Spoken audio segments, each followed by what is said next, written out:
Started your Christmas shopping yet? Worried about where the money's coming from? Want to get away from it all? We offer you escape.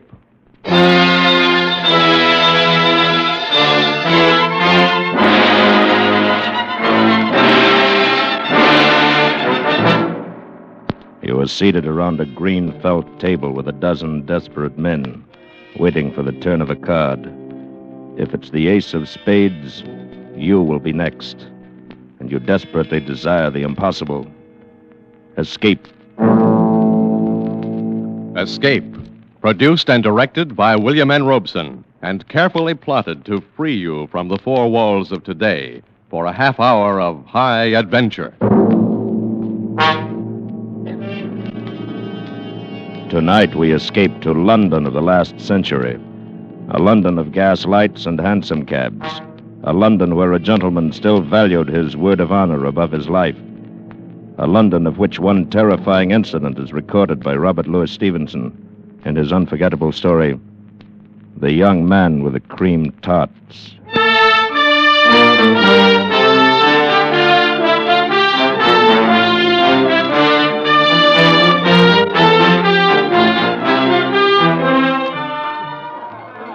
Oh, bored? Or rather. City seems to offer little amusement tonight. Well, bottoms up. Let's be on our way. Righto. Your health. And yours. Ladies and gentlemen, please have a cream tart. It's absolutely free. My compliments. Madam, will you honor me?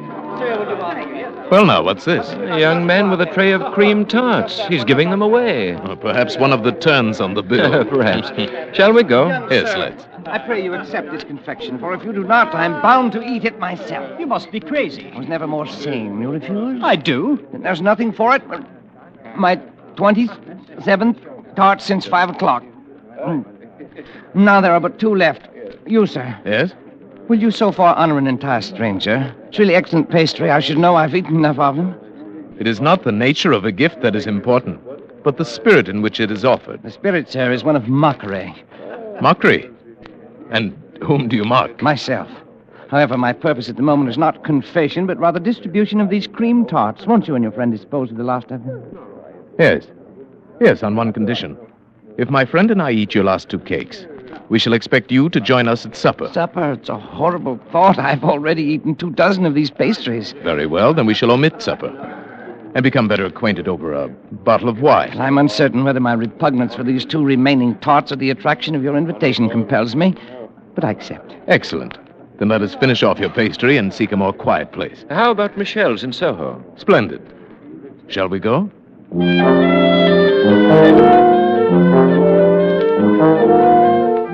An excellent restaurant, excellent wine, and two excellent friends. I drink to your health. And we drink to yours.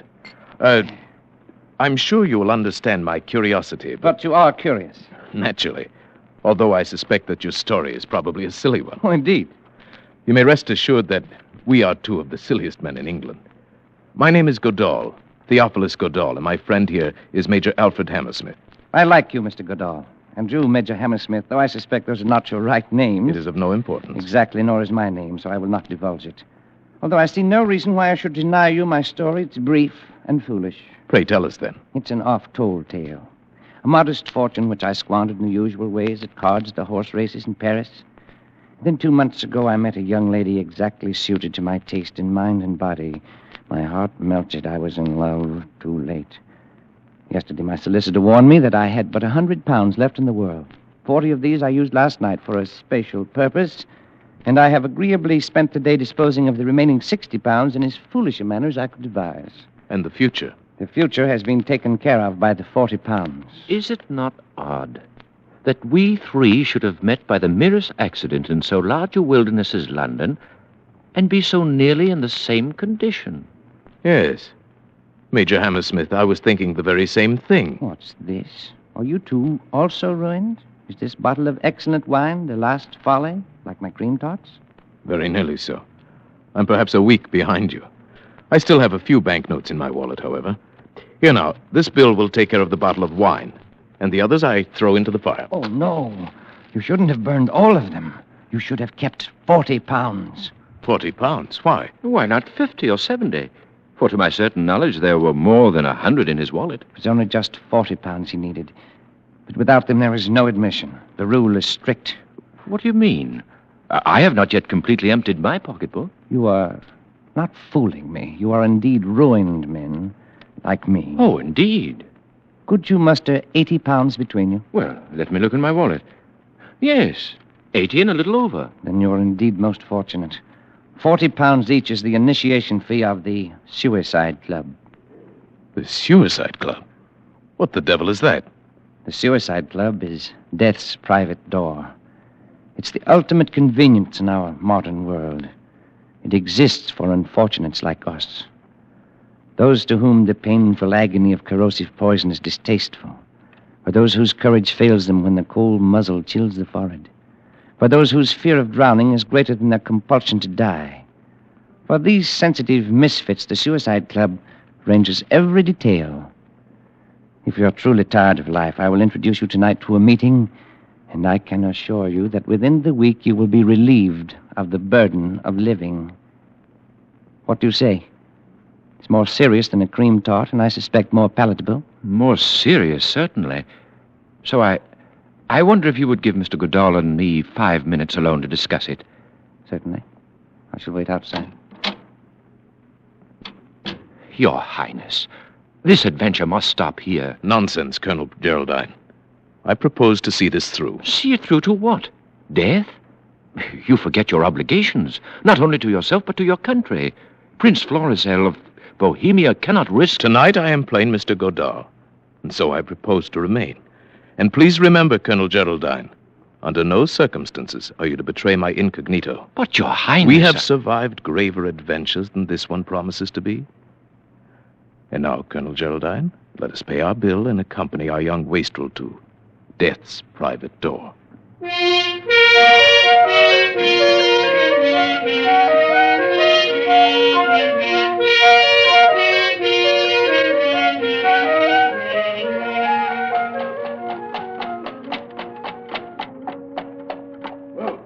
Here you are, Governor. Box court.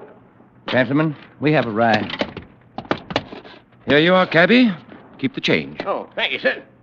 Come on. Get it. Well, Mr. Godard, Major Hammersmith, there is still time to change your minds. Lead on, sir. My mind's made up. And mine. Follow me, then. As dark as a tomb. An apt and concise simile.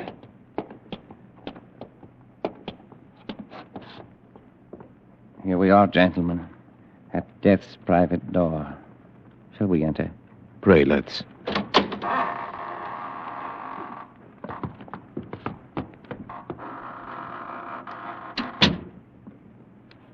You may hang your things in here. If you'll be good enough to wait, I shall call the president.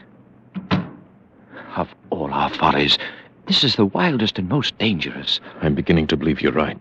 Let me beseech Your Highness Do not forget you are my aide-de-camp. Not your father. Yet I am responsible to the king for your well-being. Colonel Geraldine, you're not afraid. Certainly not for myself, but for Your Highness. Shh, quiet. The president will see you in his office.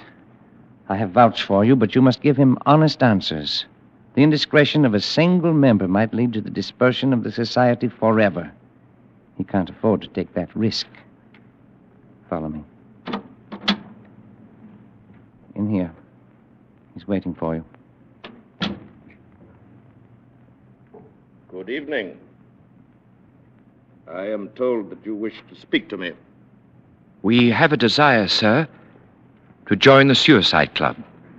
Sir, you've made a mistake. This is a private house, and you must leave it instantly. We have come here upon the invitation of a friend of yours. He's already told you of our desires. And believe me, sir, when one has come this far along the path, one is not likely to be turned away and certainly will tolerate little rudeness. Permit me to assure you, either you will oblige us in the matter, or you'll regret ever having admitted us to the premises. Well, now, that's more like it. This is no place for men not yet desperate. I believe you, sir. But what of your friend? My reasons are even more cogent than Mr. Goodall's. I was cashiered out of my regiment last week. Why? Cheating at cards. I see. And you, sir? What is your reason for being tired of life. Unadulterated laziness. Don't trifle with me, sir. You must have a better reason than that. I have no more money, and I'm much too lazy to come by any. If I did not have a great deal of experience in these matters, I would turn you down. But I have learned that the most frivolous excuses for a suicide often cover a deep and lifelong desire for self-destruction. Thank you for your understanding, sir. Very well. To business. I shall read you the oath of membership to which you will each subscribe. I swear to obey without question the instructions of the president of this association or any of his appointed deputies. Realizing that desirable death could scarcely be a penalty for violating this oath, I am aware that any violation will be met at the discretion of the president by those means deemed suitable by him. Namely, excommunication from the church, loss of whatever honor still attaches to my name, and/or, when necessary, violent reprisals against my bereaved family. In full knowledge of the sacredness of this oath, I subscribe my name. Well, gentlemen? You are in a position to enforce those penalties. I am. Hand me the pen. My friend. The pen, please. Major Hammersmith. Thank you. That will be £40 apiece, please. Here you are. Thank you. And now, would you like to join the members in the smoking room? Indeed, we would. This way, please. Just make yourself at home. Everyone's quite informal here. If you'll pardon me, I have some other matters to attend to. Come along, Major. Let's mingle with the company. Your Highness. Be quiet. Oh, there you are. You got in all right, I see. Naturally. You'll never regret it. I'm sure we shan't. Do you care for a game of billiards or perhaps some whist? No, not immediately, thank you. I should like just to wander around and listen to the conversation. You'll find it most revealing. You understand. She had always stood in the way of anything I wanted to do. And I don't care if she was my mother. She crossed me one time too often. You may be sure I'm not that I would really never sorry. have joined this No, wretched please. club if I had not read The Origin of the Species by Darwin. I could not bear to be descended from an ape. Certainly, Too I ghastly to understand. bear, you know. There are some men who cannot abide the restrictions of the monastery. And after the abbot discovered me, there was nothing I could do. It's I don't incomprehensible mind to me. What is? Why, this talk, this boasting, this self-justification. If a man has made up his mind to kill himself, let him do it like a gentleman. Be done with the matter. As I told you, there are some of us more frightened of the act than of the result. There's only one man in this room who does not seem to be in a state of hysteria. Who is that, Mr. Godall? Why, the gentleman sitting on the divan. Oh, yes. Yes, Mr. Malthus. Would you like to meet him? Yes, please. These others are too obvious. There's nothing very subtle about Mr. Malthus. He looks like death himself, wearing thick eyeglasses. Let us discover for ourselves the reason for his relaxation. Mr. Malthus.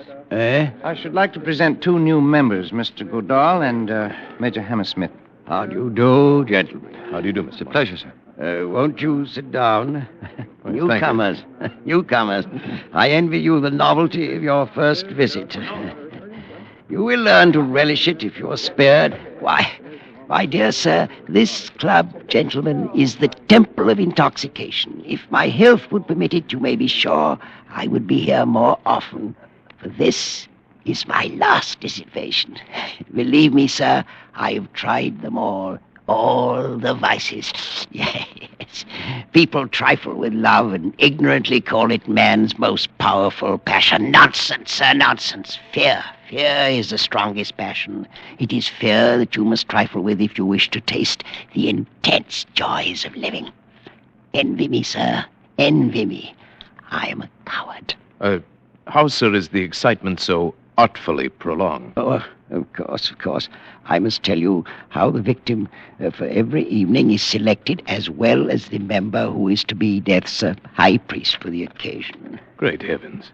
You mean they kill each other? The guilt of suicide is removed in that way. Then I, or my friend, or you, any of us, might be selected this evening to murder another man? Exactly. But how have they escaped the attentions of the law? The ingenuity of our president knows no limits. The departures always appear to be accidental. Oh, it's monstrous. On the contrary, my dear Major, it is godlike. Oh, yes, of course. But Mr. Malthus, I am still in the dark as to how the members are selected for the evening's work. Oh, of course, I forgot to explain. But I see that the others are filing into the card room now, and the play is about to begin. You shall see for yourself. Will you lend me the help of your arm? I'm quite paralyzed, you know. Oh, of course. Thank you. This is the moment for which I live. The quintessence of poignancy, the ultimate of passion. Coming here as infrequently as I do, I've savored this bitter taste of fear longer than the others. But my turn will come. Who knows? Perhaps tonight. But how is it done? Tell us what to expect. Oh, it's so simple. The president deals from an ordinary deck, playing cards, and each man turns up his card as he receives it. The ace of spades, the card of death. Ace of clubs designates the official of the night. The murderer. If you like. Here, 3 chairs together. Happy young men. You have good eyes and can follow the cards. I can only make out the faces. Is everyone here? My friend, we still have a fighting chance to escape. Quiet. Let us play the game. Attention, gentlemen. 3 of clubs. Jack of hearts. 10 of diamonds. King of clubs. Queen of hearts. 3 of spades. 9 of clubs. 6 of spades. Oh, no! It's our young man of the cream tarts. He's drawn the ace of clubs. I came here to be killed, not to kill. I want to Gentlemen! die, not murder. I must caution the members against such unseemly outbursts. I don't want to Since the ace of spades has not yet turned up, I will continue the deal. Oh, no, I don't want this, no. I don't want this. 8 of hearts. No. 7 of clubs. King of diamonds. Jack of spades.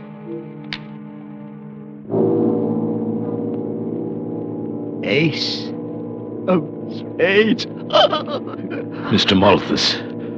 That concludes the play for the night, gentlemen. Will the member who drew the ace of clubs come to my office for his instructions?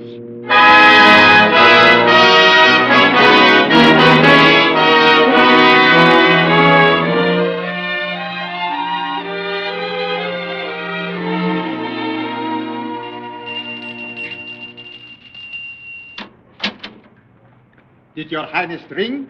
Yes. Good morning, Roderick. Good morning, sir.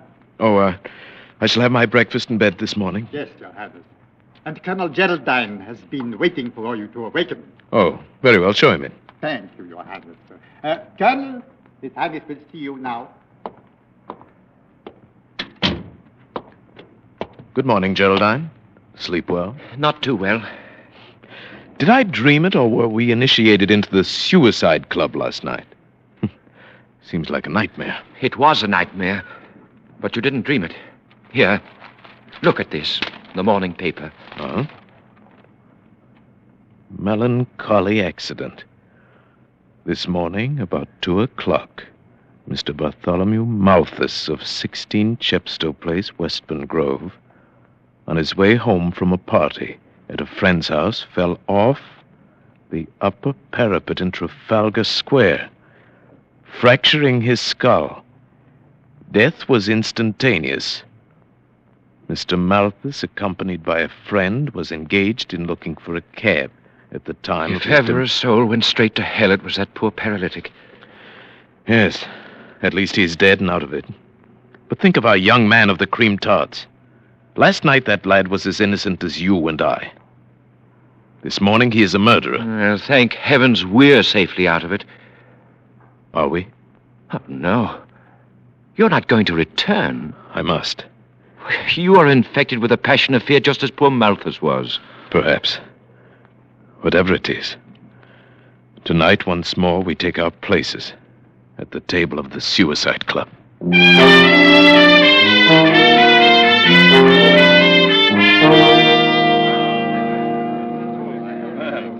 Good evening.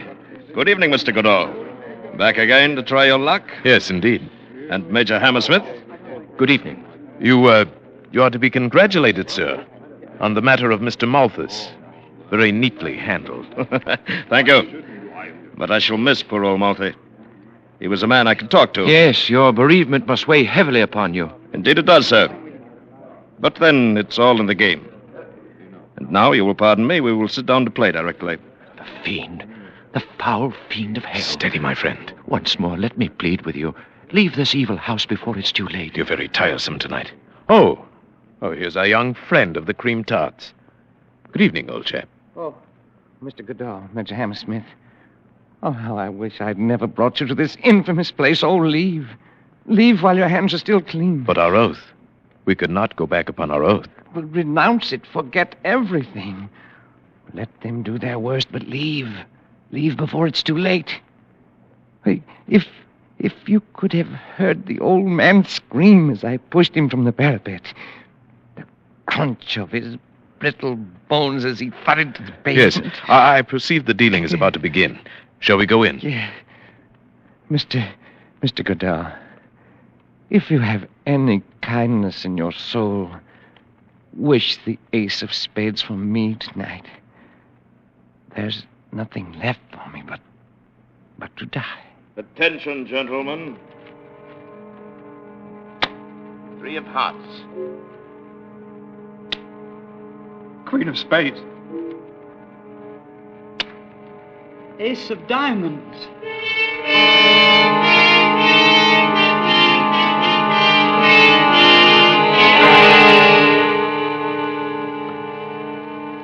Three times around and neither black ace has come up.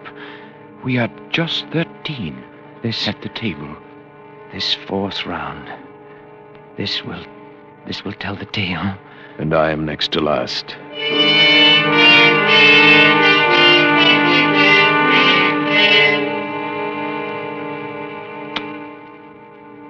Ace of clubs!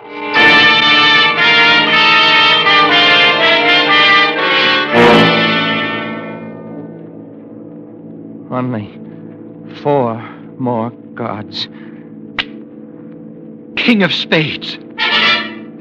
Oh, pray for me, Mr. Goodall. Pray for me. I have 1 chance in 3. Pray that I get the ace. 6 of diamonds. And now, I have 1 chance in 2. My friend, don't. Silence. Ace of spades. Very well. That concludes tonight's play, gentlemen. Oh, Mr. Goodall. I'd give $1 million if I had it for your luck. I would sell you this card for much less if I could. Well, Mr. Goodall, my congratulations. I am pleased to have met you, sir, and to have been in the position to do you this trifling service. At least you can't complain of delay. Yes. And now, before I leave forever, I should like to ask a question. A purely hypothetical question, of course, since I am not a man to go back upon my word. But you wonder what would happen if you did. If upon the turning of the card you had changed your mind and now wish to live? Precisely. Suppose my friend, Major Hammersmith, and I elected to ignore our oath. Suppose we began by tearing this place apart.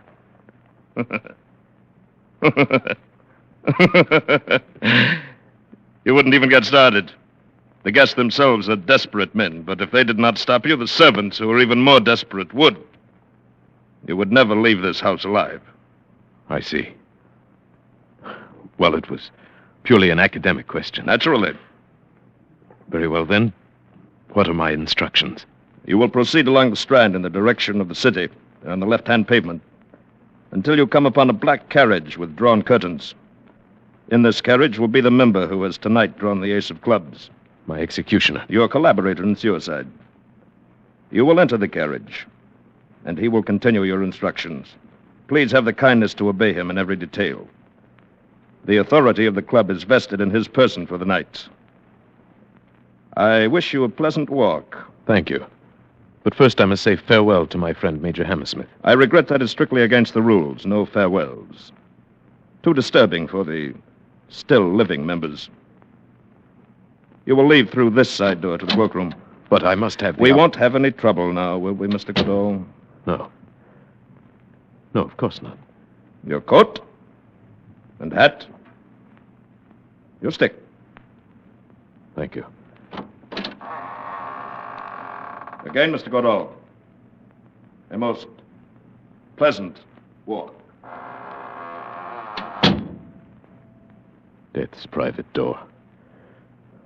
Why didn't I listen to Geraldine before it was too late?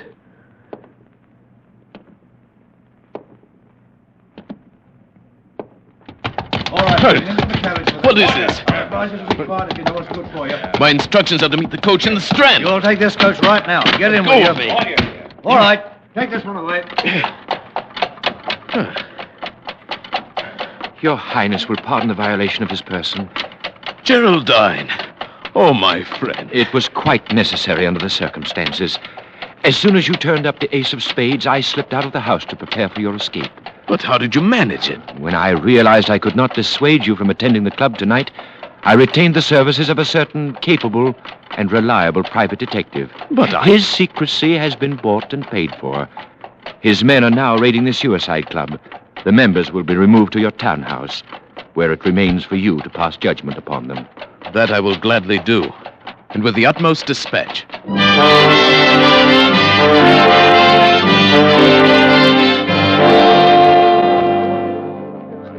What have they brought us here for? They didn't look like Scotland Yard men to me. What difference does it make? Perhaps this will be a quicker way out.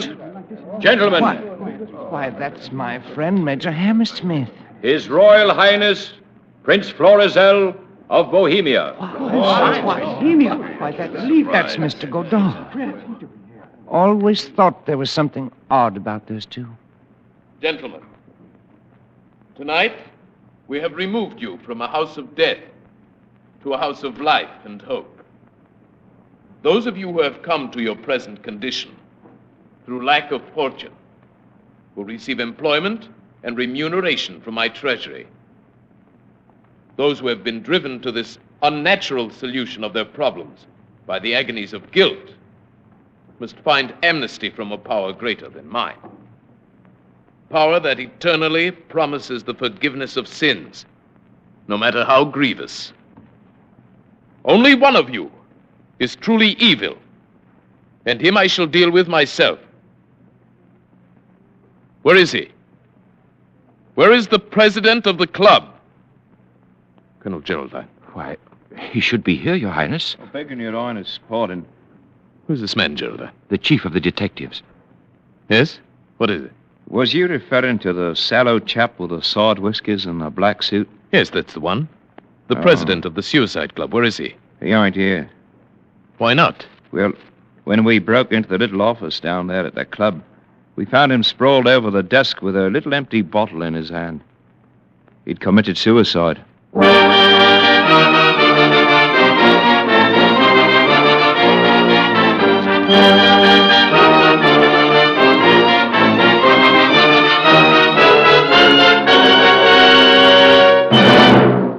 Escape is produced and directed by William N. Robeson, and tonight brought you The Young Man with the Cream Tarts by Robert Louis Stevenson, adapted for radio by Mr. Robeson, with Paul Frees as Prince Florizel, Bill Johnstone as Colonel Geraldine, and Barton Yarborough as the young man.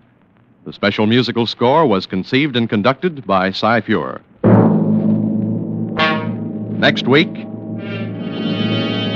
After you've put in a tough day at the office or leaning over a hot stove, when your four walls seem to be closing in on you, next week when you want to get away from it all, we offer you Escape. this is CBS, the Columbia Broadcasting System.